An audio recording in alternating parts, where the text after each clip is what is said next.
Please. The show starts in 10, 9, 8, 7, 6, 5, 4, 3, 2, 1, go.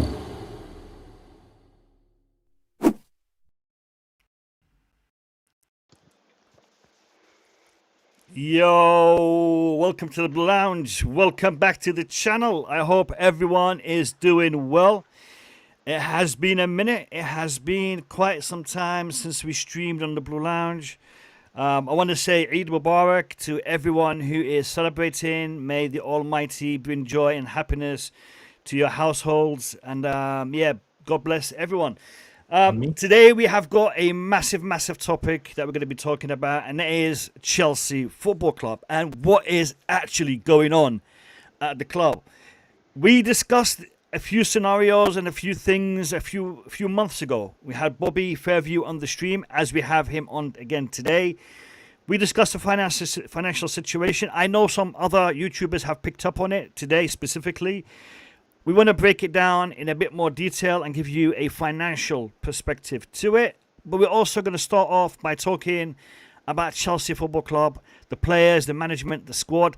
That is the main topic of the stream today. Before we get into it, let me welcome my panelists. Nee Zion from Blue Clouds Media, Blue Cloud Sport. Big up to you, my brother. How are you? Doing great, Mo. Doing wonderful. Well, what a day to be a football fan, to see Arsenal get battered today. The trouble is over, I still say. But yeah, wonderful day. Nice to be here again as usual. Yeah, let's get it rolling. Financial situation at the football club is not the best, and the football club is not in the best situation at this moment. It's not happy to be a Chelsea fan, but yeah, it's ups and downs. We always, wish and hope for the best. Fantastic. Big up to Courtney. I see you in the chat, my brother. And Nee, spot on in regards to Arsenal and Manchester City. The Carabao Cup apparently wasn't a cup worthy of Chelsea to even attempt to win.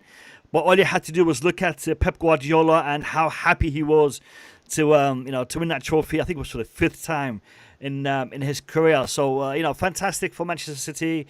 Let's see if they can catch the Arsenal in the league. But yeah, big up to you, Nee, and welcome.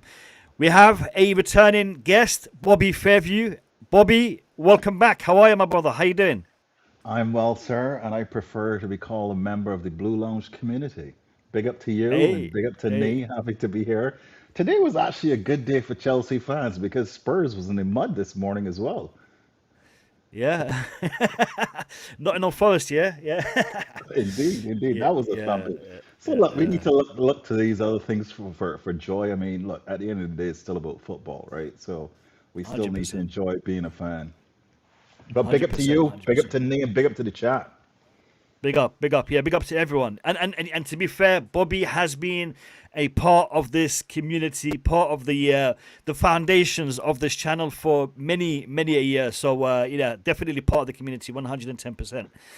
110%. Big up to everyone. And guys, as you're coming into the stream, do me the privilege of having you hit that like button. Hit that like button, support the stream early doors. As you know, we haven't streamed for a while, so the YouTube algorithm needs to get a little bit more, in tuned with our streams again. So the like that you're hitting on this video goes a long way to the success of this stream and the content of the Blue Lounge. So please show some love and smash that like button as you're coming in. And if you're new, subscribe. And if you do subscribe, hit us up with a comment. Let us know what you think about, everything that we're discussing on this show today.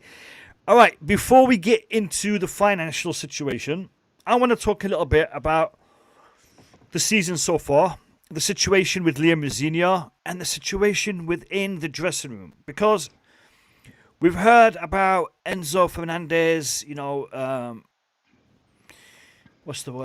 evaluating his future at Chelsea Football Club. Potentially there is a move on the cards in the summer.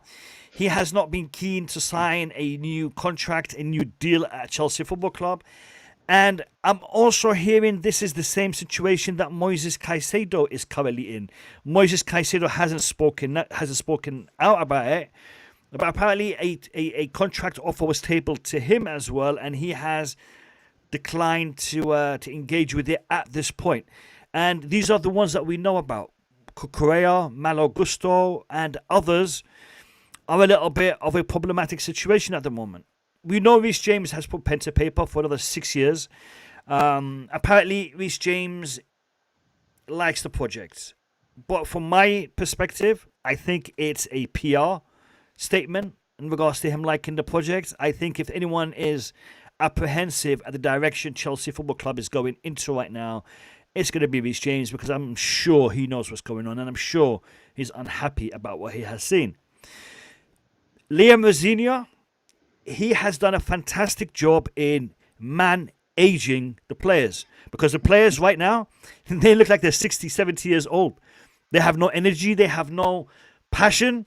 I don't know. I mean, he has aged the players so well in the past, was a couple of months that he's been at the club, that we are really starting to see a decline in the performance. So, Reece James, I'm not sure if that comment is quite appropriate there, Courtney. I don't know. We'll discuss. But yeah, so Liam Rosenior, we all knew he wasn't the caliber that we wanted to see at Chelsea Football Club. We all knew he wasn't the level. But we all knew that nobody in their right mind, self-respecting manager, top-level manager, is going to come and work under the restrictions and the limitations that have been imposed by this model and these ownership, sporting directors, medical staff, etc., etc. They dictate who is playing. So, I want to take you guys' opinion on the Liam Rosenior aging management of the team, and also the players. And where do you think the players are mentally right now? So we'll start with Nee. Nee, what is your stance on the whole situation here, brother? Look, we know where we are. It's very, very difficult trying to put so much blame on the current manager. We can tell. I mean, if you know football, you know football. You know certain things. Definitely, some of the blame is on Leo Rosenior himself, and it's very difficult when you say, "Oh, he's at fault with everything." Definitely, he's a rookie manager. Manager, he's learning on the job, and some in-game management is definitely, was not well done, and we could tell that this it was not supposed to do it that way, and he did it the other way against PSG game. We know that we lost the game. It's not about 20 minutes to end the game. That's when we lost the whole entire game. Things should have been done better. Eight to an aggregate, Nee. 8 to an aggregate. We didn't lose the game. We got destroyed. I understand. We got destroyed, but we lost the game. I understand that we were really battered. We were destroyed, which is very, very bad from the manager himself. And I think that it's very, very hard. Look at the way he picked up the game. He hasn't had a preseason with his team. He hasn't had his own players. Will he get a chance to have his own players? No. He's definitely going to have players that have been brought in by the sporting directors. But the main question is, why are the sporting directors still there at the football club? They are running the football down. The model is not helping the team either. And the manager that we have in is also not good enough. But then with the right direction, are we in the right direction? That's another question. I don't think we are. If these owners doesn't beef up the squad with experienced players, we will always going to be the same way. No matter who we bring in, we can bring in top Jose Mourinho, Luis Enrique. That's why some of these managers are not taking the job, because of how we are running the football club. These 21 years old, 22 years old, it's not going to help the team, get progress from where we are now until maybe I'll say 3 years time. By then, the core of this team will have so much experience and matured. But if I'm expecting some kind of a trophy coming to the football club, it's not going to come with the way we have the kind of play that we have now. What is his name? Sa from Strasbourg. He's a good player, but it's not matured enough to have that kind of top center back trying to compare him No, I'm not comparing, but trying to compare him to the one that we've had in the past, like the John Terrys, the Alexes, the who else, the Cavados. They're not one of them. It will take him time to get that experience. We don't have that time, So I will assess Rosenior more next season, but the sporting directors, I, Blue Cole I himself, Blue sorry to interrupt you there, Nee. I really don't think he's going to be here next season. it will still be unfair for these from these owners. Let him go for half a season. It will be very, very unfair. It will be very, very unfair for him to be leaving this season. He is struggling. He hasn't got the good players, just like the others. But he's supposed to get the best out of what we have. The results alone against PSG doesn't guarantee him being around. But I just, like I said, I'm not going to assess and criticize him or judge him more of just half a season. I just need a full season to be able to outline his work very well and then judge him based on one season. Maybe by next year, half a season, then I know where we are with this manager. But whether he can stand the pressure at the highest level, or whether he's good to be Chelsea's manager at the highest level. All right, fair enough. I mean, I I'm going to put this to Bobby. So, Bobby, same question that I asked Nee, but I wanna add this caveat to it. Enzo Maresca, who I didn't think was at the right level for Chelsea Football Club, managed to beat Paris Saint-Germain convincingly in the Club World Cup. Convincingly. There was no doubt about it. We destroyed PSG in that Club World Cup final. On the back of them winning the Champions League, they have paid it back with interest in the in the Champions League this season, defeating us 8-2. Liam Rosenior post-match reaction showed me that yes, he is unhappy, yes, he is uncomfortable, but I also read a little bit more into his body language, and it looked like he was a person who felt that he couldn't really do anything to fix the issue. Rather than, yes, we have this problem, but he can't really do anything to fix the issues. Hand tied behind his back. That's the impression I got. Maybe I'm wrong. Maybe I'm misreading it. What's your take on this situation, Bobby? Am I able to share screen? Let's try this a minute. I actually did Put, some work on this. put it up and I'll see if I can share it. Go ahead. Um, are you able to see it? I don't know if I'm up on screen there. Yep. Oh, perfect. Okay, excellent. Yes, I can see it there. So I actually did some work on this, Mo, because I myself was a little bit confused. Mm. We saw Rosenior come, and he actually he had a good run. But let's be clear, the fixtures were pretty easy up front, and that's the Mm. interesting about our fixtures this year. They've actually been very lumpy, where we've had a number of easy games to start the season. Then we had a period of difficult games. And then Maresca timed his exit perfectly. I mean, I am one who believes that he left, not that he was sacked. I agree. And I believe that created a problem for them. So Rosenior came in, he was on a good run. I think he won his first, 4 games or something like this on the trot. So I Mm. decided, look, let me go in and actually study the actual data. Now, XG is something that really does not reflect the quality of the opposition, the quality of the manager, right? So it has its limitations. But when I broke down the XG data as reported by FootMob, after 10 games, when you compare it to Maresca's 19 games, you actually saw that he was not doing that poorly. Okay, so he's actually, and this is on a net basis, so this considers um, the opponent's XG against Rosenior. So this is the net, almost like net goal difference. This is the net XG. And he's Okay. actually, and XG from open play is a good indication as to whether or not a manager's process is working. So I'm going to agree with Nee. I'll just take it off on screen. I Yep. will agree. I'll agree with Nee that he probably needs to have some time, or at least they will think he does, because his underlying process is delivering. both from a defensive perspective and offensive perspective. And this is just the league games that I showed there just now, right? So he's not doing that poorly. Hold it, sharing screen is requested. I'm not sure why this is popping up, but anyway. So I guess he arguably needs time, but here's the problem. The in-game management is obviously deficient. And that data is not picking that up. And it also doesn't pick up man management. Is he managing the talent correctly on an individual basis? And you're starting to see some body language, etc.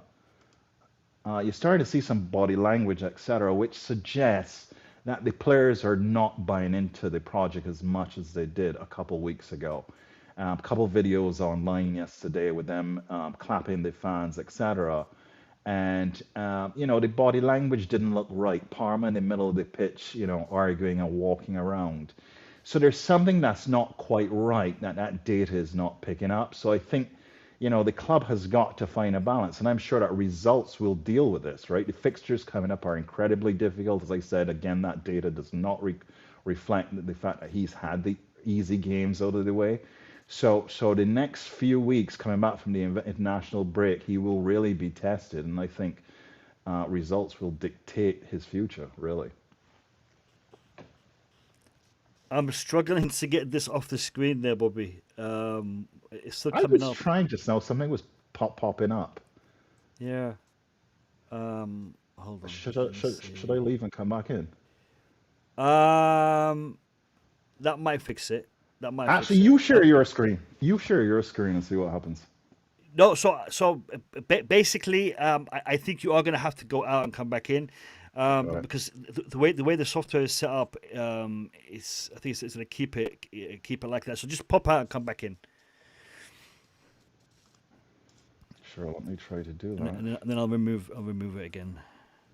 Sorry, people, technical difficulties. You know what it's like. While you guys are waiting for us to fix it, smash the like button, subscribe to the channel, and big up to everyone. Yeah, I mean, I get the the view to give Liam Rosenior more time. I get it. I understand it.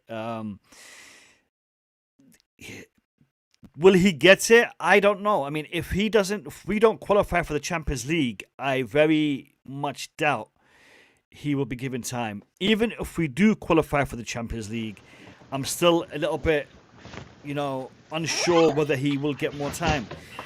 Now, the flip side to it is Liam Rosenior is a part of this project. He's been there from Strasbourg. He's always been,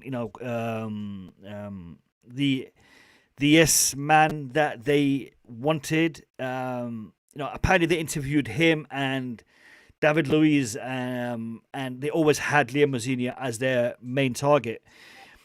Now, whether or not Liam Rosenior stays is not really an issue.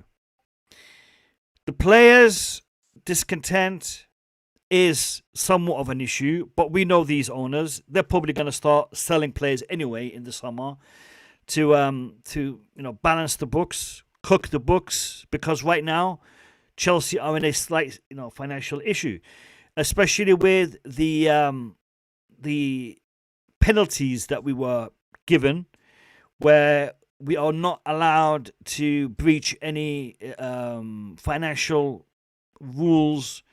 And if we do, we are now going to be, banned for a year. A transfer ban for a year. So we've got 2 years to keep our noses clean, because any issues we're going to have to answer for them. So because of that, I can see players moving. I can see the team being refreshed, if you can call it that. But the issue is up top. The way the club is being run, the way the club is being structured. That, for me, is the main issue.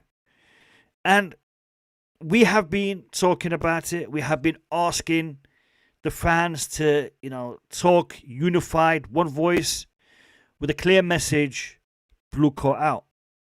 Protests are being organized. Protests have taken place. But apparently more are being organized. I think on the 18th of next month, there is going to be a protest, a joint protest. Chelsea and Strasbourg fans are going to be protesting against this ownership. Whether protests work or not, they've worked in the past. We've had success with protests. We've had influence with protests. But calling for Blue Coat out, calling for the sale of the club, is it feasible? Is it tangible? I want to show you guys something. I'm going to have to give me a second. Let me see if I can share this with you guys. Mo, whilst he's sharing that, do you want me to react on the Enzo Fernandez, statement that he made during the game, after the game, and how it was being carried away? Go ahead. Yeah, it's something I want to touch on. I know it was being carried out, and the way that was not the right statement. People were making to make that to be a big deal that Enzo Fernandez is about to leave the football club, and this is a direct translation. I took it from the guy that asked the question from ESPN Argentina, and this is what the right translation is. Enzo Fernandez said, "We lost control in the first leg with the 3 goals difference. And here it's an uphill battle at this moment." It says they score in the first, it's in the first half. It says they scored on you in the first 5. It says, "Since I arrived at Chelsea, situation like this happened. I have supported my teammate, and there are 8 Premier League games left to go. FA Cup, and we can turn it around. We meet the club's objectivity." Objectives. Yeah, that is what he said. There was nothing about we got Premier League. There was FA Cup, World Cup games, and there was none of that sort. The media just make a whole meal out of it, like it's just running down, trying to create problems at Chelsea Football Club. There was nothing like that.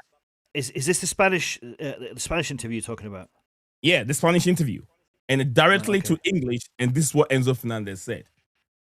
And the media took it out of proportion. They just took it and blow it out like now the players want to leave the football club because nothing is going on.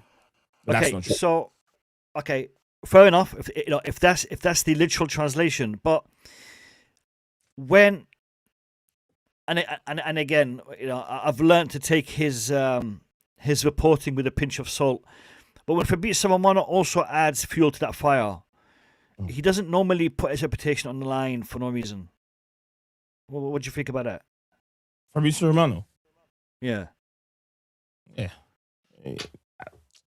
Look, it's very, very difficult. No one knows the mind of these players. No one knows the minds of these players. And whether they buy into the project, we all know they buy into the project. That's what they signed a long contract. And there's also, I would say, ups and downs. There are positives and negatives in that long contract that they've signed. It benefits the players, but then also it benefits the club also in that long run. And one way or the other, they know they're fighting. We can see that they're fighting for one cause. They're fighting. They want to get a project. They want to win something, but it's not happening. And it's not happening. You get what I'm saying? And they still got a long way to go. They're not 28, 26. They're literally 24, 25. That's where they're heading towards. They got a long way to go. Whether they're about to leave the football club, I don't see that happening now. I don't see that happening now. All right. Well, what one thing that the people watching can be assured of is you will be getting a ton of content from myself, from Nee.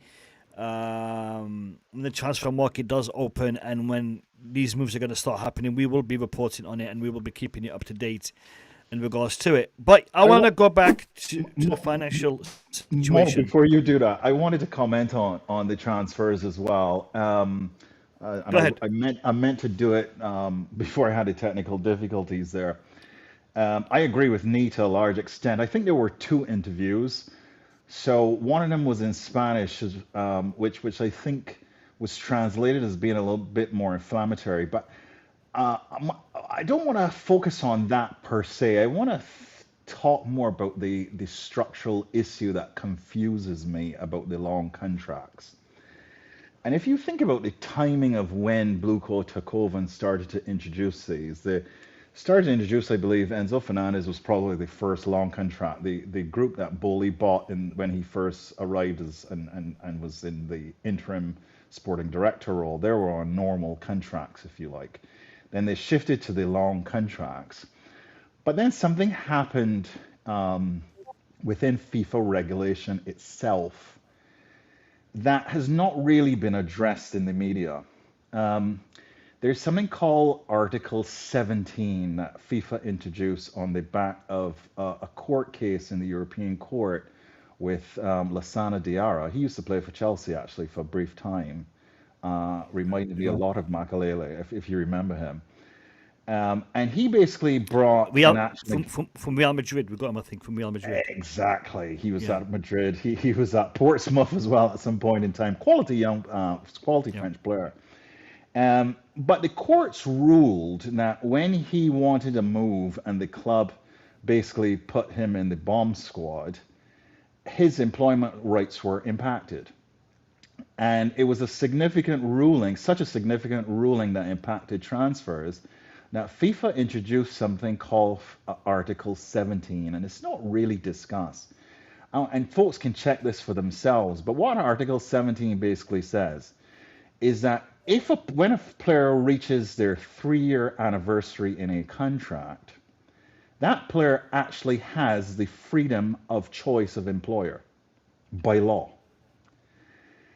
And the club, if the club does not facilitate a transfer, the player has the ability to force a move, and the selling club, the club that's trying to keep him, is only entitled to compensation that could be limited to the value of the rest of his compensation in that contract. So in other words, the club will receive far less value if the player actually forces a move. And the reason why I bring this up is that Enzo Fernandez of this current squad is the first of those signings that are now in our first team who has just reached his 3-year anniversary. Caicedo is reaching his this summer, and so is Palma. FIFA rules are FIFA rules, and they're factual, right? So regardless of how we feel about keeping them, not keeping them, that court ruling and the implementation Bobby, of this... can I just interject for 1 second? Yeah. When you say 3 years, so if they were to sign an extension, does that reset? It basically resets. And therefore, Reese is now tied down for another 3 years. But once 3 years expires, the power reverts again to Reese. So he can then force a move. And if the club tries to block it, they're entitled to much lower compensation. So in other words, these players can force a move to Real Madrid, and Madrid might just have to pay out the rest of the compensation that the player was owed under their contract. And I do not think that Blueco properly or anticipated this rule change when they implemented these long contracts, because the message was that we actually are protecting the value for the club. We have them locked down. People are going to have to pay us £150 million if they want these players. Well, factually, this rule change destroys that notion. And it basically says that after year 3, the power is with the player. So I'm not being predictive here to say that I think this is what's going to happen with Enzo or with Caicedo. All I'm saying is be aware that FIFA rules allow these players to move if they want to, and it will not be for £150 million. So people need to recognize that and be cautious about it. And if the player isn't forcing a move and the club decides to sell, then that fee would be what they're asking for, right? Well, it's only. So what I'm trying to understand is this: the rule was brought in to give the player the ability to move should he want to move, without the club having to dictate a certain fee for them. That doesn't allow that to happen. Am I reading it right? So what the Lasana Diarra case meant, the ruling by the European courts, is that the days of slavery are over. Okay, players Yeah. are employees. Okay, we all have a freedom of choice to pick our employer. Our employer cannot force us to do a job. And where this, in my judgment, was first illustrated was Isak. Isak asked for a move after his 3-year anniversary. The timing of Isak's move to Liverpool was not coincidental. Not only that, Newcastle was arguing that they wanted £150 million for the player. He actually ended up going for something like 125 because Newcastle knew that they had to take the best offer on the table. Otherwise, the player could unilaterally force a move that would give them way less compensation. So they had to take the best offer on the table. That same scenario, just like Isak, is going to play out for all of our players, irrespective of these quote unquote long contracts, which then causes you to ask, well, what's the point of these long contracts anyway? All they do is to expose the club to the players being on a long-term injury. What's the benefit? You can't lock them down past 3 years. So what's the point? So it's something that's confused me all along, but I think people are not focused on that Article 17 of the FIFA rules. You should research it, get familiar with it, use your favorite AI app, ask it questions about it, just to orient yourselves so that you don't get any surprises when these players are demanding moves. Yeah, spot on, Bobby. Well done. And that is something I did not know, but I will definitely be looking into it moving forward. Not Um, Rule 17, it's Article 17. FIFA has two frameworks. I think yeah, there's a Rule 17, but there's an Article 17. Look up Article 17 and the Lasana Bobby, Diarra case. Bobby, listen. As I'm about to give a shout out to your Twitter account, X account, do me a favor. Make sure you tweet about it within the next couple of days so people are aware of it. And people need to be following Bobby Fairview on X. Fantastic content that he is publishing on there. Some great information and fact-based information. Obviously, he has his own analysis, his own opinion in regards to it, but he is providing a fantastic, objective view, fair view from Bobby on X. So make sure you guys are following. Now, Bobby Fairview came on this channel about 2 months ago, and he highlighted a lot of things in regards to the structure of Chelsea Football Club and the ownership of Chelsea Football Club. We actually made a video a couple of months ago on this, and Bobby also tweeted on this a few weeks ago. And this is literally the diagram that he posted, which a lot has been talked about in regards to it today on different platforms, and he's broken down exactly what this structure deems in regards to Chelsea Football Club and the way that it is. Let me just make this bigger for you guys.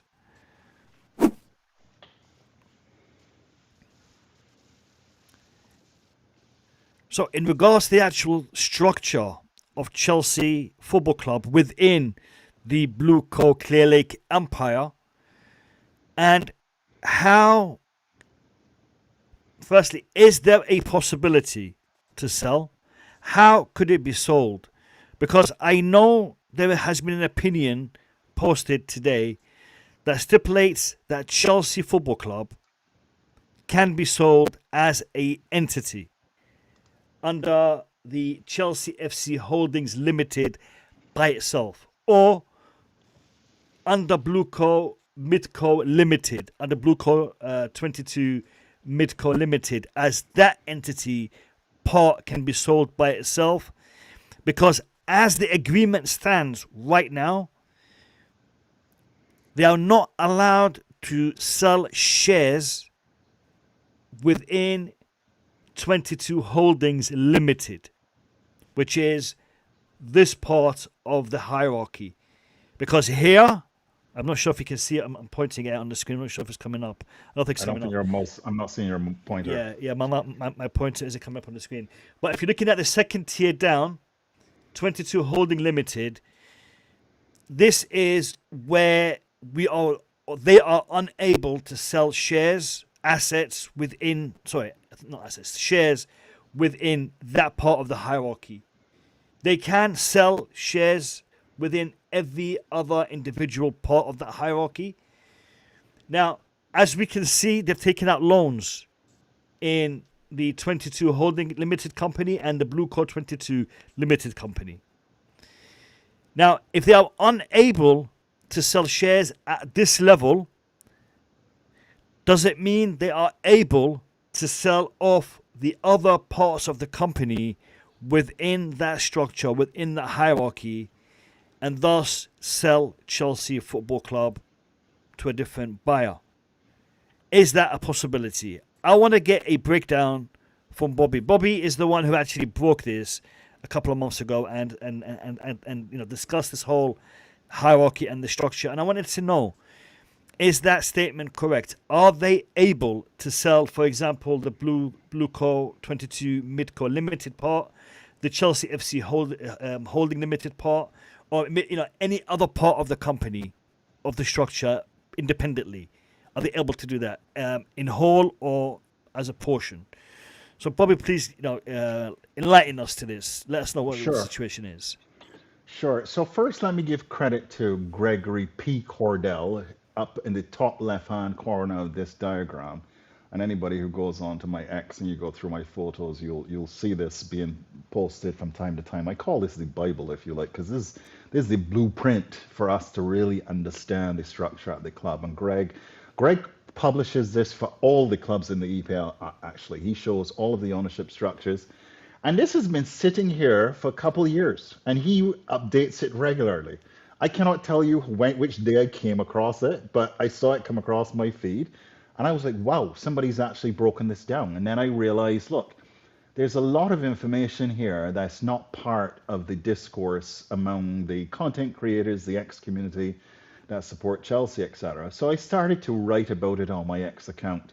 And it's a really interesting. Sometimes when some of my posts take off, the number of bookmarks that I get relative to likes, I can tell that people are actually saving this information as reference material to go back to, like you've done here to go back to this diagram.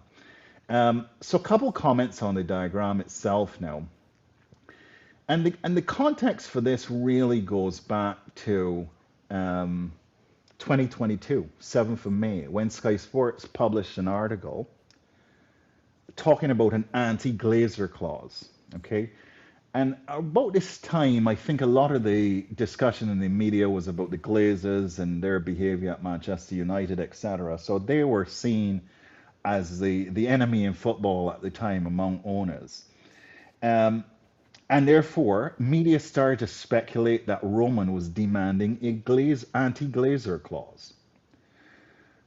Now, Sky Sports on the 7th of May posted this article and said that the owners cannot leave for 10 years, or at least there's a restriction on the sale of the club for at least 10 years. That was an incredibly misleading article from the point of view that is what all private equity structures say. Private equity investors come in for a finite period of time and there is an exit plan. And the members of the consortium who are part of that private equity group have to agree how long we're going to stay in it, right? So this is kind of like you, Mo, setting up Blue Lounge as a separate company. You are the 100% shareholder, but you decide personally, hey, I'm not going to sell for 10 years, and I'm going to put that into the formation documents of the Blue Lounge. That's something called the Articles of Incorporation. That is actually a public document on a website called Companies House. Companies House is sponsored by, I don't know which government agency in the UK, but that's the agency that registers companies, etc., and then publishes on its website various corporate documents and its financial statements. So generally, when you see me posting stuff, I am going to Companies House. I'm searching for 22 Holdco or any of these entities on this diagram. So I'll tell you right now, 22 Holdco, which is the company that Bowley and Clear Lake are invested in, that's what they jointly own at the top. Then there's Blueco 22 Limited, and then there's Blueco 22 Midco Limited and Chelsea FC Holdings Limited. All four of those companies are required to publish their documents on UK Companies House. So any of you can go pull down a document, upload it to your AI app, and get an understanding as to what's in that document. And if you look at 22 Holdco, there's something called the Articles of Association. This basically is where the owners come together and in the corporate document form in the company explain what we've agreed to do with this company. And in there is an agreement that we will not sell our shares without the other person's agreement. So it's kind of like if you invited us, me and myself, to join Blue Lounge as owners, and you give us, and we buy shares into your company, but then we sign an agreement or embed in the company documents that neither of us can sell our shares for another 10 years unless we get each other's permission. Roman does not feature in that. Neither does the EPL or the UK government. This is them. Rain Group? Do Rain Group feature in that? Rain Group is simply an agent that was selling on the behalf. Exactly. It's just like a real estate agent for your house if you're putting your house for sale. They have no business about the ownership before you sell or after you sell, right? Okay. So they're just there to get the best price for the seller, like a real estate agent. So that's Rain Group's role, right? But when the guys formed 22 Holdco to purchase Chelsea from Roman, remember that was the point of this whole 22 Holdco. They formed a company. They wrote the Articles of Association, and I'm not a lawyer, so there's a guy, Ruben Weston, that I engage with quite a bit on X. He's done a lot of work on this. He's a lawyer. He's the one that actually first surfaced this, that the Articles of Association of 22 Holdco explains the agreement between the owners. Sky Sports then took that, wrote a report to say, hey, this is an anti-Glazer clause, and the asset can't be sold. They're here for 10 years. So that anytime anybody is trying to protest the ownership, what's the point? They're here for 10 years. They can't leave. Well, guess what? That's like 3 shareholders, okay, deciding that the other can't leave if they want to. It's between the shareholders themselves. There's no third party that is required to sign off on it. So the only restriction is on the shares of 22 Holdco Limited. Anything Bobby, that 22 Holdco Limited can be sold. Let me just interrupt you for 1 second. I want to just make this clear, okay?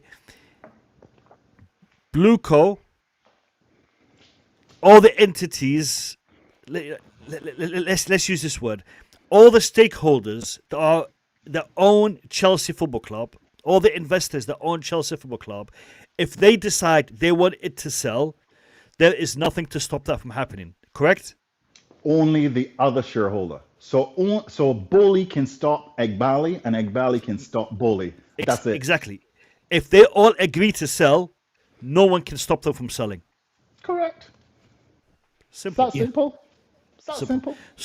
So we don't actually. So I mean, if they decide to sell, they can sell from the top level of this hierarchy. They don't actually have to sell just Blueco 22 Midco Limited or Chelsea FC Holdings Limited. They can actually sell from the top. Now, we know, because they have structured it in this way, they don't actually need to sell all of this to take themselves away from the responsibility of the club, because there is a lot of assets here. There's hotels, there's the women's team, there's the store, there is the Stamford Bridge project. There's a lot of assets here. They don't actually have to sell everything. They can sell parts of it, or they can sell the entire, group structure, assets, the infrastructure. Group structure, yeah. The point I'm trying to make is this: yes, they can break it down because I know some other content creators today said they would have to sell from this level down, but they can actually sell from the top part of this infrastructure, this hierarchy. My only concern here is this: are they able to sell at the highest level of this hierarchy before paying off the debts, or do they have to pay off the debts, or do they have to have an agreement to sell whoever comes in buys the debts or takes on the debts? How does the debts impact the sale of Chelsea Football Club? This is Sure. I get a question for Bobby when Bobby, yeah, when you're done. Sure, sure, I'll come straight to you afterwards, Nee. So just in terms of how we're reading the diagram, right? So at the very top, you'll see Blues Investment Midco LP in that yep, green box at the top left-hand corner. That's yep, Clear Lake owned. So in yep. other words, the investors in Clear Lake own that entity. It's not a UK Igbali, entity. Igbali, just that's Well, Igbali, correct? that is Egbali, but it is not his money.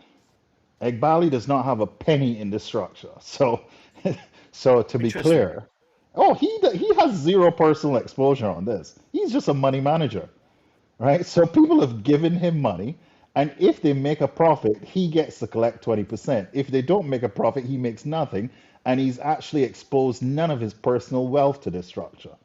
Okay, so we have a person running Chelsea Football Club who has no vested personal interest in outcomes other than the upside profit. So people need, and by the way, that's nothing sinister.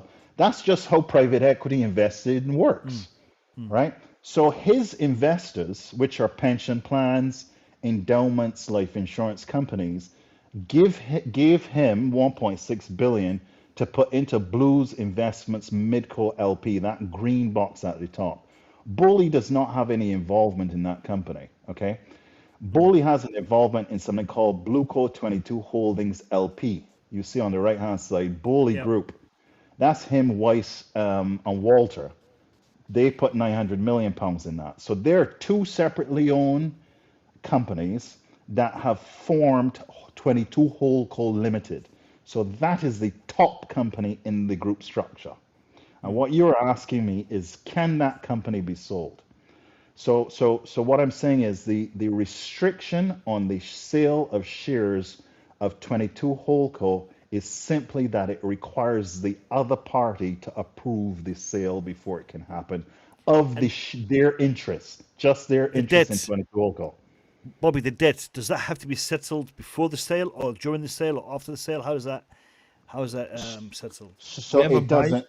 If they're selling 22 Holdco, they don't have to settle the debt. They'll just simply sell their interest in it, and 22 Holdco will continue to pay Continue. Ares.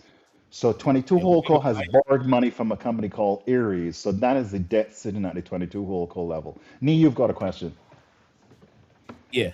I was saying that yeah, whoever bites it take care of the debt. It has nothing to do with the current. Yeah, my question to you with the Bole and Clear Lake rift at this moment. There's few reports. I was reading some article I think about 3 days ago, and there are few report that says that Todd Bole and Clear Lake Capital, as we all know, all both are exploring to buy each other out. From a financial standpoint of view, who has the upper hand in this? Does Clear Lake 61.5% stake make them unbuyable for Todd Bowley? That is a really astute question, and it actually comes to the heart of when you actually get the Articles of Association for 22 Holdco. You will see that it has some interesting provisions in there that allows either party to contribute money into 22 Holdco at any time. Now, and this is a kind of difficult concept here, right? It's called dilution. So in other words, if Mo and I get into a business and we put in £50 each, we are both 50-50 owners, 50% each. But if I then contribute a further £50, Mhm. the company now has 150 in it, and I now own £100, and Mo still only owns £50. So my voting rights have gone up to 66%. Mo's has dropped down to 34%, right? So he's been diluted because I've contributed more capital. Conceptually, does that make sense? Yep. Right? So in other words, we started off at 50-50 because we put in £50 each. I put in a further £50, so I've contributed 100. Mo still has a 50 in there, so the relationship is no longer 50-50. It's now 66-34. And therefore, that's the mechanism by which Bowley can actually get control. He can actually contribute more capital and dilute Clear Lake down to under 50% and get control if he could find the money, one. And two, if Clear Lake doesn't match his contributions. So Clear Lake could continue to putting money to match him as well, so that they maintain and don't get diluted. So it's a kind of protection mechanism for each other, an anti-dilution mechanism, if you like, but also something that incentivizes the other to contribute more money to dilute the other party if there's a disagreement. So it's a little bit complex, if you like, and you have to get your head around this whole dilution concept and whether or not either party has the incentive to dilute the other to get control. Bully would have that incentive, but Clear Lake also has the incentive to not let him get control because his track record at managing Chelsea has not been fantastic. All right. Thank you. Any more questions, Nee, on this? Not for now. Just click in my head. I was like, let me ask and find out where we're going with these, straggling of power at the football club. Yeah. Mo, I didn't So, answer the other part of your question, which is about the debt, though. yeah, go ahead. Go ahead. Yeah. So I think what you're zeroing in on is what you saw in some other channels today, which is, can individual parts of the group be sold? So, for Mm. example, can they sell off the women's team? Can they sell off Yep. Strasbourg? Yep. They would now need to get permission of the lenders to do that. So not only would they need to get permission from each other, but Ares would have to sign off on it, and so would the two banks. Okay, and that is So because, yeah, it's more complicated to sell the substructure than it is exactly, to sell the whole structure. exactly, because you have to settle the debt first. So in other words, there is a big blanket covenant, if you like, collateral hold on the entire structure, where all of its trade receivables, revenues, anything that is under 22 holdco is encumbered by the debt to Ares. The banks themselves then also have a stamp on those assets or a lien on those assets that would prevent the individual sale of any of those assets until the debts are paid off. Yeah. So you Makes sense. can't really break it up, right? The banks need to make sure that nobody strips out the assets and leave them with an empty holding company. So they're holding title to all of these companies underneath here until these debts are satisfied. So if there were to sell, the cleanest way to sell will be at the 22 holdco level. Yeah. You see, that's exactly how I envisioned it. That is how I looked at it. From the information that we've spoken about in the past and the limited research that I have done, it looked like the sale would make more sense and would be easier to conclude at that level. But then when I saw some content creators posting something today, and I'm thinking to myself, is that doable? Is that something that makes sense? And that is why I wanted to get your thoughts and opinions on it, because I, like you, understood it to be easier. And I mean, in regards to whether there are things that can happen, yes, you can sell at the top, you can break it up and sell it, but it is easier and it is financially, I think, better to be done at that level than to start breaking it up, because then you are going to have to, like you said, answer to the banks, answer to the investors. All stakeholders will then have an input into this. And if you do it at the top level, you're literally just cutting it off from the top, and taking your money and moving on to another investment. You're reducing the value of the collateral. So here's what makes it even more difficult in this situation, Mo.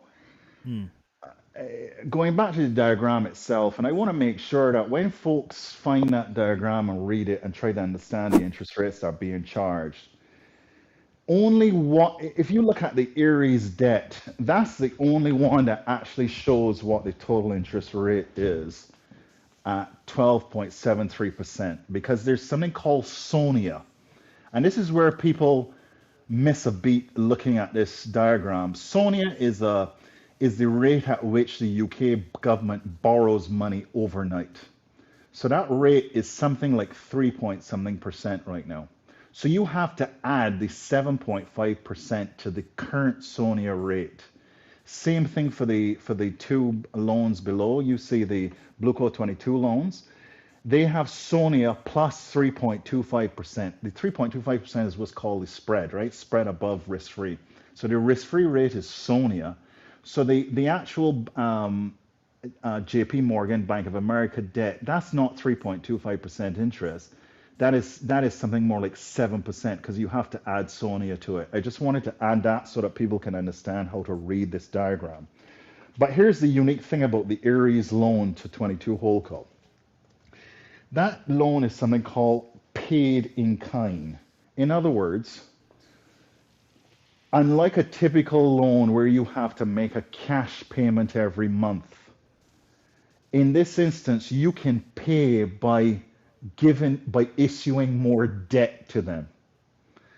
It's a complicated way of saying, hey, 22 Holdco, you don't have to pay us back until 2033. So it has an interest rate, and the interest rate is compounding, but you don't have to pay us back, right? So that interest rate continues compounding at 12.73% over and over every year, so that by year 23, what was a 500 million pound loan is now something like 1.6 billion that's owed. Okay. What that also means is that the underlying collateral needs to grow at a similar rate so that they can continue to put a stamp or a lien on assets to continue to cover what is effectively growing debt over time. So you've got this pressure where more and more assets are becoming encumbered as time goes by, because these guys are not paying back their principal and interest on one of these big loans. So to simplify it, if I'm now going to sell a part of this, it's going to devalue the actual organization, which means that loan, which uses these organizations as collateral, will not be able to be sustained in that way. Correct? It's called loan to value ratio, right? So when you're taking out a loan on your house, you value your house, and the bank will say you're allowed to have a loan to value ratio of 80% mortgage to 20% equity. So in other words, $100,000 house, you can get an $80,000 mortgage. If the house goes up in value, they might give you a credit line secured by that increase in value, right? So think about it that way.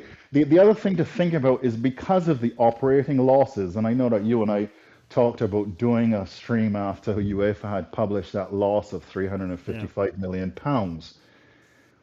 When you think about how the losses are coming through the financials right now, those were accounting losses that we reported, and I don't want to get too technical, but you actually have to strip the amortization out of that to find out Bobby, what's the actual cash bleed. I actually want you to get technical. I want you, because Sure. like you said, I actually wanted to do a stream specifically on this, but things happened, and I wasn't able to do the stream. We planned it, we set the time, we set everything up, but then things happened and I wasn't able to do that stream. So Bobby, take about 10 minutes and just literally break down what is the impact of that on Chelsea Football Club, and is it something that is going to have long-term effects? Is it something that we're going to be able to overcome? Just give us a breakdown. Sure. So let's be clear that there's been some mixed reporting on which period those numbers relate to. The way the Athletic reported it is that was the net income for last season. So that's the year that we would have been in the Conference League. Okay. So what was being shown was financial statements for last season that have not yet been published by Chelsea themselves. So it was a big shock to everybody, and it was clearly a big shock to the Blue Ticks because they got caught by surprise that this information had been published. Now, if you look at the schedule that the Athletic reported, Strasbourg actually appears in the top 10 list of losses from UEFA. So it was not only that Chelsea had lost £342 million, but Strasbourg also lost £69 million. So you have got to add the two of those together because the funding for both clubs come from the same holding company. So in fact, Blue Coal lost £411 million, approximately given FX, but £411 million in accounting losses last year. Now, as I said, you asked me to get technical. The difference between that loss and actual cash out the door are two important things. The amortization of player contracts, and then one-time events like the write-off of Sterling's contract and the amount of compensation they owed him. I mean, in my mind, I think Sterling probably cost the club £40 million or so to terminate his contract, 30 to 40 million. And then Mudryk was actually very interesting because his contract had about £40 million of value still left in it. And because he's no longer saleable, he has what's called no realizable value. And the auditors have to perform a test on each player to say, what is the realizable value if that player had to be sold today, to make sure that they're carrying this player on the books at a value that is recoverable.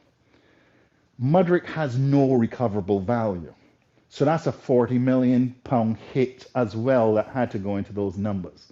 So there's some noise in there that's going to become clearer when the financial statements are actually published in a couple of weeks. But what we do know is that Blue Coal, since they've been here, have been losing £200 million of cash per year. Okay, that is the run rate operating loss that they're bleeding at. And when you divide that by the money that was contributed by Clear Lake, 1.6 billion, by Bowley Group, which was 900 million, and then by Ares, which was equity financing, Chelsea as an asset itself is decaying at 7% per year because of those losses. So think about the fact that you had a house and your house is not appreciating in value. You have a mortgage on it.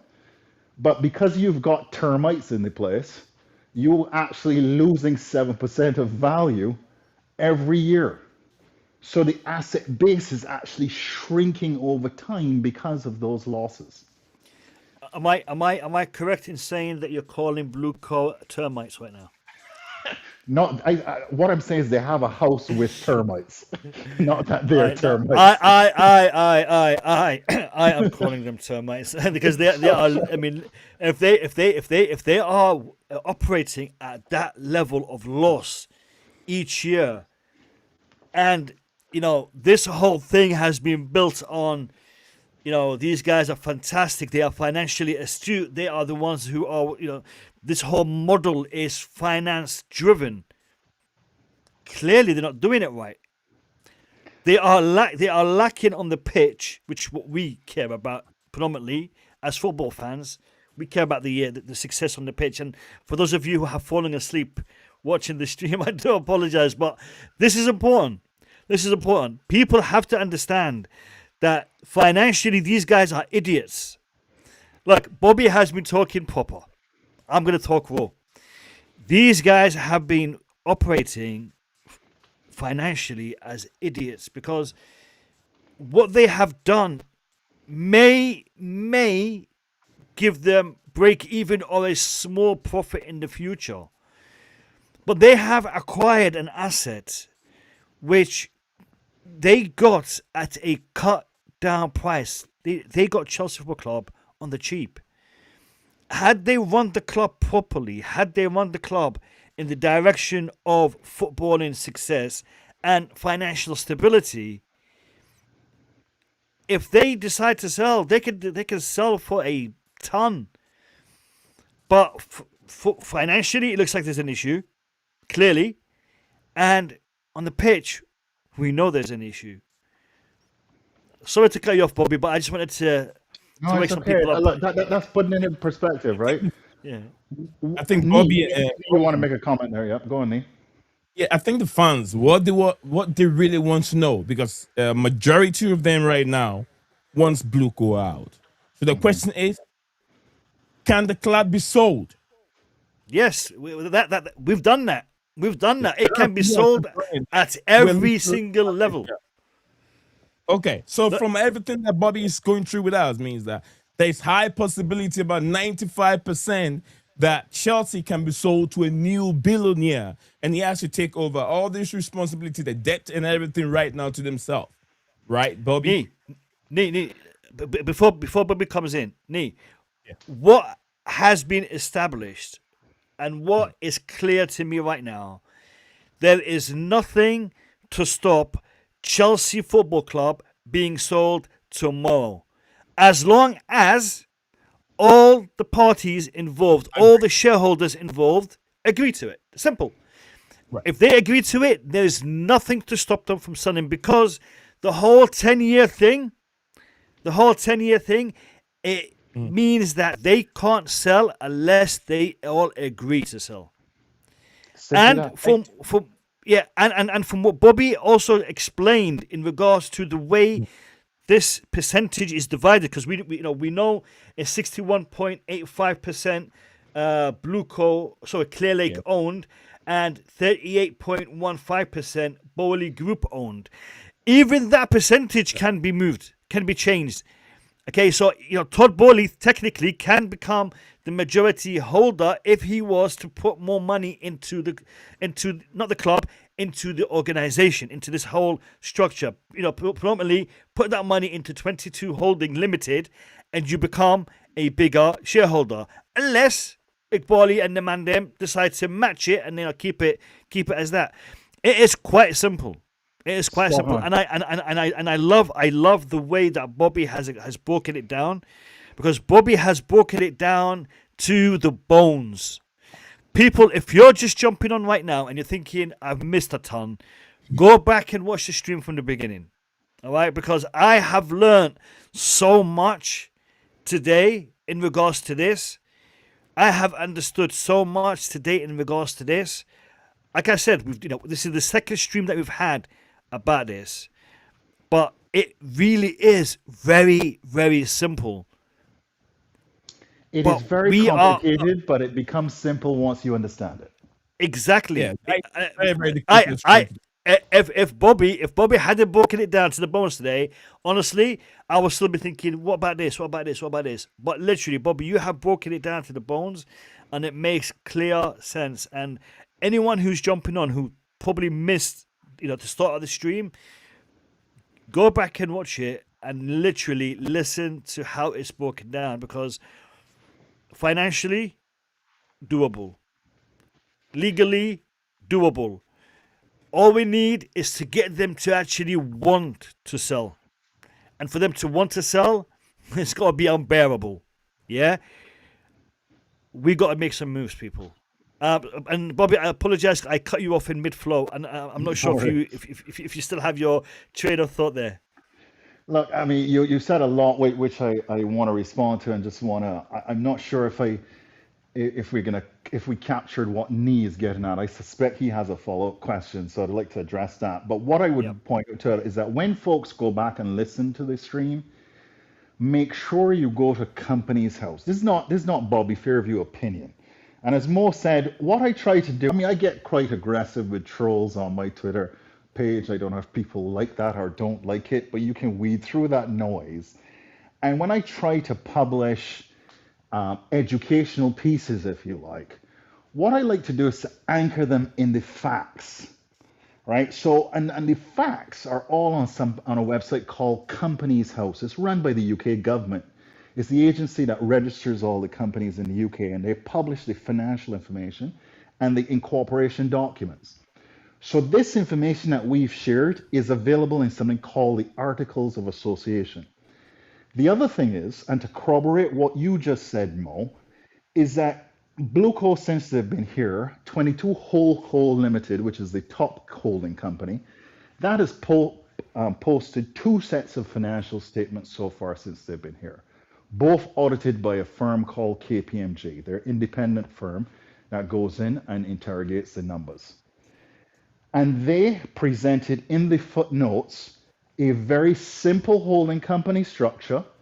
They are required to disclose if any of the assets are encumbered, meaning if there's a restriction on the sale of a major asset within this group of companies, within the financial statements of 22 Holdco, KPMG is required to insist that that be disclosed to the readers of the financial statements.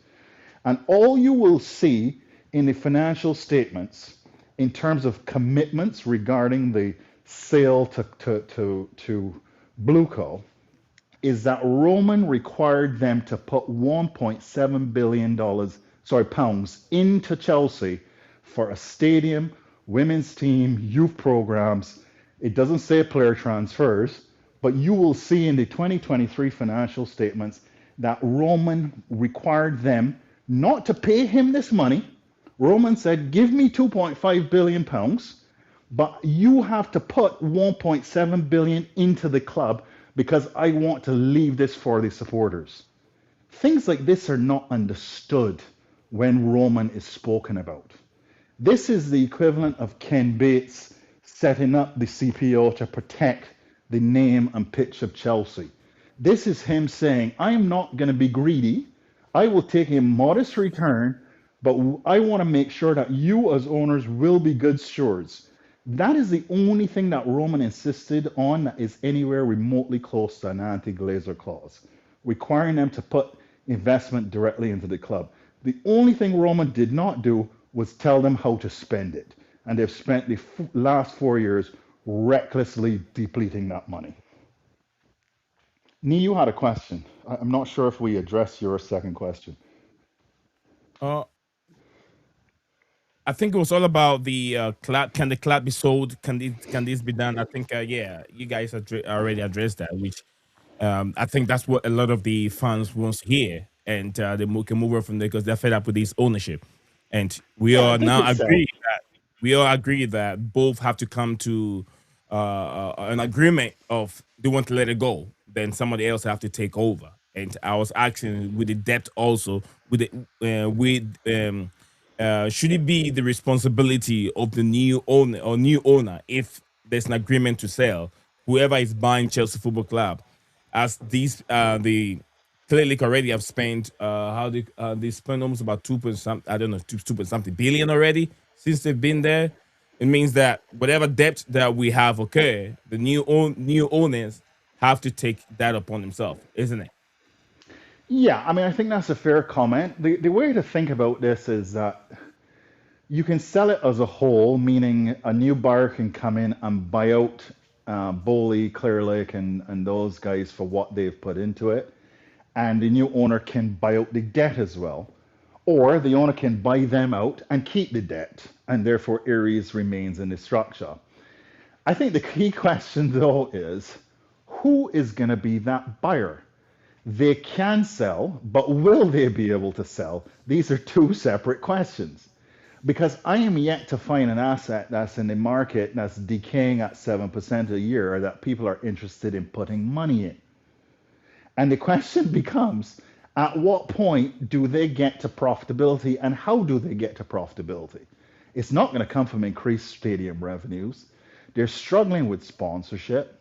So where is this money going to come from to get them into positive returns? And the only way to do that is by flipping players.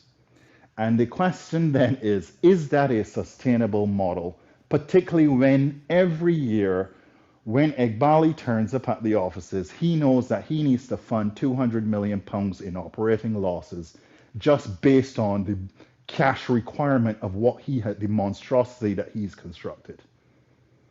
And that, by the way, that 200 million, that does not include the interest on the debt to JP Morgan. Okay, that's another £60 million that needs to be added to that. The annual interest cost for the JP Morgan facility is about 60 to 70 million pounds a year. And that is not included in the losses that we saw from UEFA or that we've been discussing. A lot to unravel. A lot to unravel there. Guys, look, we have gone over the 1 hour mark, but I want to say a big thank you to Bobby and a big thank you to Nee. I know both of you had other things, other plans, but we made time. Blue Lounge will be streaming again. I've had to take time away. I've been dealing with some things, and I'm back now. So hopefully the Sunday night stream will be making its return. Hopefully next week we will have Max Burton should be back. I'm actually very keen on making Bobby a regular panelist, but I know his time is precious, but No, I'm no, I'm pretty happy to do it. The only thing is, as long as you're happy for me to remain faceless, I can be here, my friend. yeah. Well, I listen. With Well, the kind of input, I'm happy. Nee? I'll tell you what, Mo has no choice. Mo is not a man with no camera. But if your injection or maybe your contribution is very highly and profitable to him, he would just let that go under the carpet. So Yeah. Listen. All I gotta say is this: we have spent an hour and 20 minutes today, nearly an hour and 20 minutes, and I have learned a ton from this hour and 20 minutes. So time well spent. I can sacrifice not seeing you on screen, but guys, just between us, don't tell Bobby. But it's a work in progress. Work in progress. You may eventually see Bobby on the. If Bobby is going to make a reveal, it's going to be on the Blue Lounge. All right. If he's going to make I a, promise that. yeah, let me tell it's you. going to be. Let me tell you, I had the same similar situation with my guy Steven. He never shows his face on camera, but over time, I was able to drag him that he's fine. You'll be fine. It's okay. It was. If but maybe I don't think that has to do with more of a security issue with Bobby. Maybe Bobby's not from he's not okay with the camera that way. Maybe that could be another problem. But with time, I'm telling you, if it's more regular, you'll be surprised that Bobby will come up with that's the handsome man behind that beautiful camera. I'm actually happy to Me, comment on it. me and Nee already had a peek behind behind the Till I'm scenes. not, I'm real. Till I'm not, I'm real. Here's real. Here's real. He's real. Here's the thing, guys. What I am conscious of, right? And some of the other content creators need to be really focused on this, right?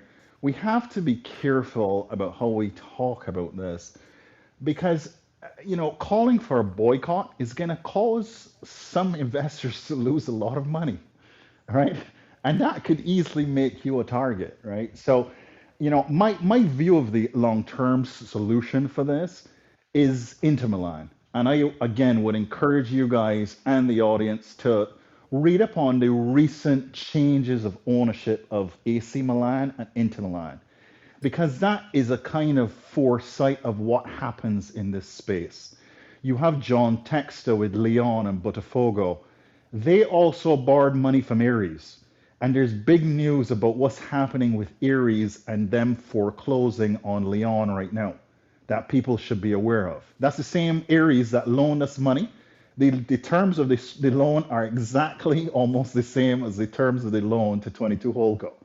So that is a live example of what can happen that's currently in the news, factual information. Botafogo and Lyon selling off assets, trying to pay back their loan to Aries. Live example for folks to research. You know what, Bobby? I know I was trying to build up to end the stream, but I just realized something, and I wanna bring it up. Hold on, let me go back to the screen. So, Bobby, right now, looking at this, you've got Chelsea FC Holding Limited. Okay, you got the car park, you got the hotel, the merchandising. All of that is broken down into a whole bunch of different organizations or different sub Companies. companies. Yep. Yeah, and then you've got Strasbourg down here on the right hand side. Blueco, is it Alice? Alsace, I think is how you pronounce it. Alsace. Alsace. And it's literally Strasbourg, Alsace, and that is it. So the entire organization of Strasbourg is held within that one entity, as is the women's club, Yeah. Women's team. women's team. Yeah, but isn't that? Um, I mean, it's a little bit of a weird one because I'm looking and I'm seeing 100% owned by Blueco MD Midco Limited, but then 99.97. So why is it that discrepancy? I mean, I mean, why what's is it going on less than there? 100? Yeah, Well, what's going on? it would not surprise me if the old owner still has a small stake in it. So that might explain why your man over there at Strasbourg was pretending to be upset at first about sending Rosenior, but then he made it happen. I suspect there's some small minority interest in there by a third party. A That's why point. yeah, It's like it's a 0.03%, and I'm thinking, possibly the old owner. Yeah. yeah, it's a weird one. But I mean, so really and truly, Strasbourg is a very minuscule part of this structure, and yet it's Well, minuscule. I think if you, I don't know if you have access to that financial report, Mo. We on the next stream we'll pull that up, right? Which is the yeah. UEFA report. Strasbourg is running losses the same size of Manchester City. Almost, they're just 11 million pounds short of the losses incurred by Aston Villa, a Champions League team. So, It's Bobby, insane. just to clarify, when I say minuscule, I'm not saying that they are a minuscule entity. I'm saying that they are treated in because when I'm looking at Chelsea Football Club, they're broken it down into 1, 2, 3, 4, 5, 6 different entities within Chelsea Football Club.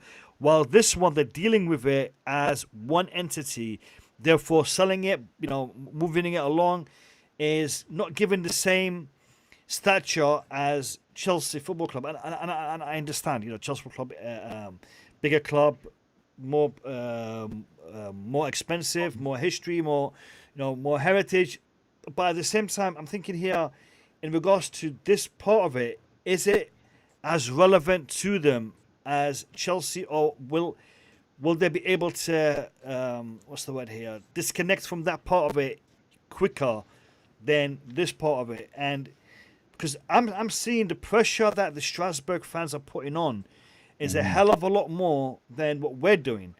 And they're even trying to get us to do more by attending our protest on the 18th of April. They're coming across the pond. They're going to come here. They're going to protest with us against Blueco. And I think to myself, their situation should be easier to deal with than Chelsea Football Club, but yet they're not able to deal with that situation. Are we going to be able to deal with our situation? How much pressure are we able to put on in comparison to what Strasbourg has already been putting on for quite some time now? So to address your first question in terms of how much of the diagram Strasbourg occupies, because I think you were saying you were not suggesting it was financially insignificant, but just the number of entities associated with it. Yeah. The only reason Chelsea has all of those entities associated with Chelsea is because they needed to purchase the assets, right? Remember, they had to do the internal asset sales. So Chelsea Football Club almost like had to open up its balance sheet and expand into several different entities because Midco 22 was basically financing the sale of those entities to itself. So that's why you've got this fancy, how much is that? 6 different entities under Chelsea FC Holdings. Under Roman, that was all just under one under one company. Okay, but this is just the shenanigans, if you like, to get around PSR requirements. It has no economic substance. None of those assets can leave the group structure because they're all held as collateral under the loans at the Blue Coal 22 Limited level. Now, in terms of selling Strasbourg easier, like that structure doesn't. All they would do is to sell Chelsea FC Holdings to sell Chelsea, and all of those other companies would go with it, right? So you just go up one layer in the group structure. In terms of Strasbourg, they can sell the club at the 99.97%, or they sell Blue Coal Alsace, right? At their interest, well, they could sell Blue Coal Alsace, which would control their interest in Strasbourg. The problem with Strasbourg is that its independence as a standalone club is being eroded over time. It is now baked into the infrastructure of the entire Blue Coal group to supply players, to train managers, and supply them into Chelsea. That's the model that we're seeing actively in front of ourselves. So Strasbourg is, and just to use some business speak here, is no longer a profit center, it is a cost center, right? So it's kind of like if you had a business, Blue Lounge decided, look, you know what, I'm going to reorganize itself and I'm going to put my technology in a separate company. Now, how you use technology for Blue Lounge is a cost. It's a cost center, right? And it's difficult to tell somebody, hey, buy a cost center. People want profits, right? So because of the complication that they're creating here, and the fact that Strasbourg's losses are now, so they're top 10 for losses in Europe all of a sudden. That was never sustainable for them in the past, okay? But right now, to try to sell Strasbourg bleeding £70 million a year, it's not going to happen. Bobby, you see, one thing which is a little bit of a confusing situation is this. If we're looking at Chelsea FC Holding Limited, and then we go up one tier to Blueco 22 Midco Limited. Now, if they were to sell that part of it, just that part of it, they all agreed, we're happy to sell that part of it. That would sell Chelsea, the Chelsea men's team, women's team, and Strasbourg to the new investor, or the new buyer. Then you have to also look at the other companies here. So, Stamford Bridge Project Limited, and that looks over the Under the Bridge Limited company and the Chelsea Leisure Service Limited. That entity would become null and void because now the owner of the new Blue Coat 22 Mid Limited will probably establish its own infrastructure to deal with that that part of the business. Blue Coat Data Limited, the I mean, the property holdings maybe they have a different part of it. The properties in the residential, they can still function, but the other parts of it, the other parts of that structure would also have to be devalued. So it doesn't make sense to sell just that part of the structure. It would actually make more sense to sell it from 22 Holdings Limited and Correct. disconnect, because if you just sell that part of it, then the other parts of the structure would be null and void because they don't hold any value anymore. Yeah, we don't know the operating dependencies, right, between these companies. Unless they come to an, because they are operating. Yes, they are on the same level as Blue Core 22 Midcore Limited. However, they are interlocked in regards to they are stakeholders of one another. They are still Operating dependencies. operating dependencies. They are still interlocked. So if you sell that big chunk of the whole structure, the rest would either have to come up with an agreement to still incorporate some of their work with Midco, or they would be null and void or devalued because of the distance that is going to be made between them and that particular part of the business. But again, that is a topic for another day. Let's see what happens. We could be here all night discussing this, Indeed. and yeah, it's been a fantastic discussion. We have gone over the 1.5 hour mark. I wanna thank everybody in the chat. I know there's been people jumping in and out, but listen, my advice to everyone is, if you haven't watched the entirety of the stream, book an hour and a half away from your day. Put your headphones in while you're driving, while you're walking, and listen to what was discussed, because you will definitely learn something from the discussion that we've had today. Big up to you, Bobby. Thank you so much. Nee Zion, thank you so much. Everyone in the chat, thank you so much. We will be back next Sunday night at 9 p.m. And it looks like Bobby will be back with us next Sunday. We will be discussing all the latest Chelsea developments, and I also want to highlight there will be a lot more content coming in regards to pre-recorded videos. If you're not following on TikTok, please follow on TikTok. Make sure you're following BCM on both YouTube and TikTok, and Bobby Fairview on X. Guys, thank you all so much. It has been a pleasure. I will see you in the next one. Take care, stay safe, and peace.